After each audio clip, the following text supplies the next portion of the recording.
Сәлеметсіздер ме? Сіздермен инновациялық Еуразия университетінің Екібастұз колледжінің арнайы пәндер оқытушысы Мұқаева қымбат. Бүгінгі біздің дене тәрбиесін оқыту әдістемесі пәні бойынша өтетін тақырыбымыз негізгі қимылдарды орындай білу іскерліктері мен дағдыларын қалыптастыру. Сабағымыздың мақсаты негізгі қимыл қозғалыстар туралы ұғымдарын қалыптастыру, олардың түрлерін орындау ерекшеліктерін түсіндіру, қимыл қозғалыс дағдыларын қалыптастырудың заңдылықтарымен таныстыру.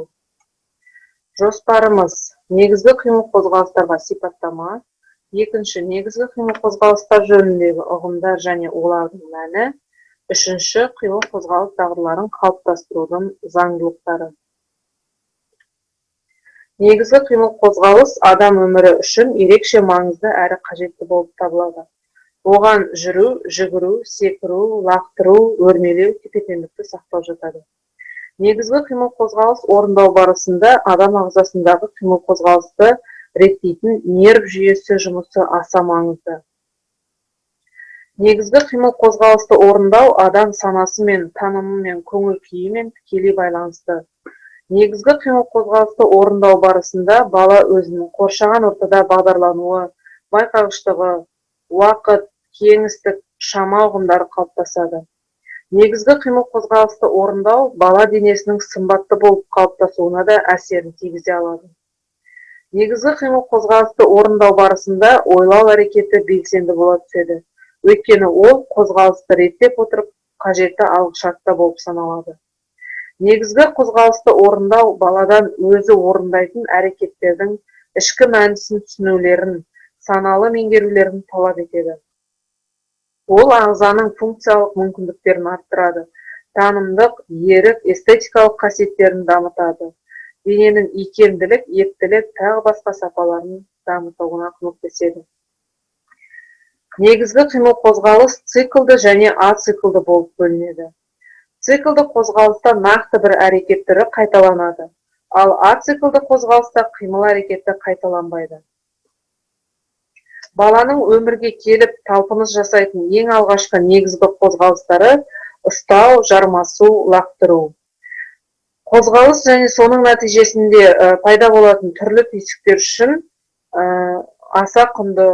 Бала саусақ бұлшықеттері дамиды, ал саусақ қимылы дамуы баланың жалпы психикалық дамуына, бала қоршаған ортаны құр бақылап, көріп қана қоймай, ұстап, әрекет жасап, сезініп, тани бастауына көмектеседі. Енді негізгі қимыл қозғалыс түрлеріне жеке-жеке тоқталсақ. Бірінші жүру. Жүру циклді қозғалыс, баланың табиғи қозғалу әдісі. Жүруге қозғалыс фазаларын біркелкі қайталануы тән. Жүру күрделі қозғалыс түрінен саналады, оның адам ағзасына пайдасы мол. Ол зат алмасу, тыныс алу процестерін реттейді, нерв және басқа жүйелерінің қозғалыстарын жөнге келтіреді. Келесі түрі лақтыру. Лақтыру ациклді қозғалыс, оның баланы ағзасының дамуына әсері зор. Лақтыру көзбен шамалау, тепе-теңдік сақтау, ми дамуына да әсер етеді. Психологиялық, педагогикалық зерттеулер көрсеткендей, доппен орындалатын қимылдық орталық нерв жүйесін тыныштандырып, бұлшықетті босаңсытады. Лақтыру алысқа және нысанға лақтыру болып бөлінеді. Алысқа лақтыру қажетті бұлшықет тобының жиырылуымен байланысты, ал нысанға лақтыруда бала нақты бір нысанға дәлдеп тигізуді көздейді. Бала лақтыруда бастан аса лақтыру, иықтан тік қолмен жоғарыдан лақтыру, жанынан лақтыруды орындай алады. Келесі түрі ол бізде өрмелеу. Өрмелеу қимылды қозғалыс, бала қимыл қозғалысын реттеу мақсатын көздейді, қоршаған ортаны танып білуге ықпал етеді. Қимыл қозғалыс. Қимыл қозғалыс дегеніміз адам организмінің моторлы функциясы ретінде дененің және оның бөлшектерінің өзгеруі болып табылады. Әрбір қозғалыс үш белгімен сипатталады. Ол бірінші әр уақытта сананың функциясы болады. Екінші адамның өмірлік қызметі бойында қалыптасады. Үшінші қозғалысқа үйрету, үйренушіліктің еркіне бағыну дәрежесін арттырады. Қозғалыс жүйесінің сәйкестігі мен сипаты қойылған міндетті шешудегі қимылдың нәтижелілігімен анықталады.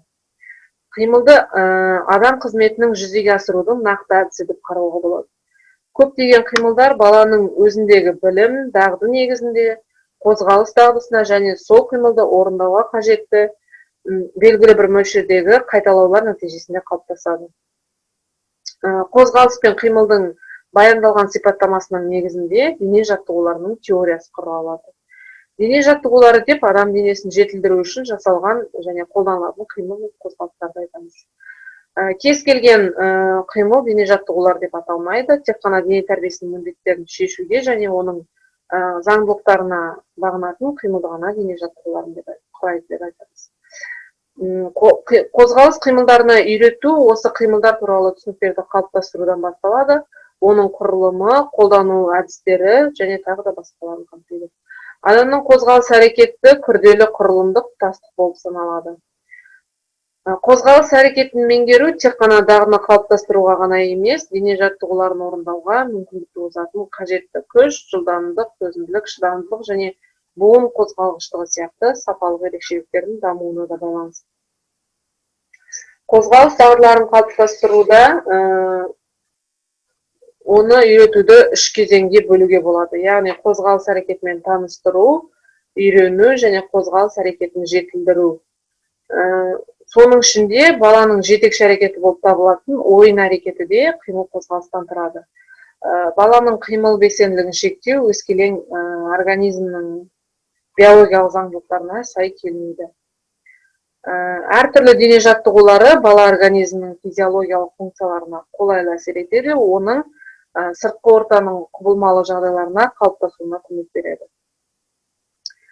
Дене жаттығулары өз кезеңінде мынадай түрлерге бөлуге болады. Ол гимнастика, қимылды және спорттық ойындардың элементі бар ойындар, спорттық жаттығулар және төртінші бізде қарапайым туризм.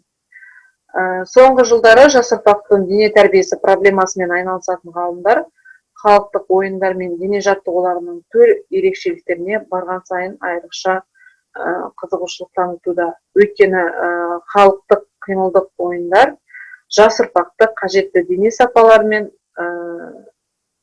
дамытудағы өзгертуге болмайтын құрал болып табылады деп санайды.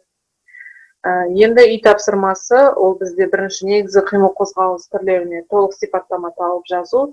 Яғни біз сабақ барысында қимыл қозғалыс түрлерінің бірнешеуіне ғана тоқталдық және қалған түрлеріне арналған сипаттаманы тауып жазып келу. Екінші, қимыл қозғалысты дамытуға арналған ойындар кешенін әзірлеу. Бүгінгі сабағымыз аяқталды. Назарларыңызға рахмет.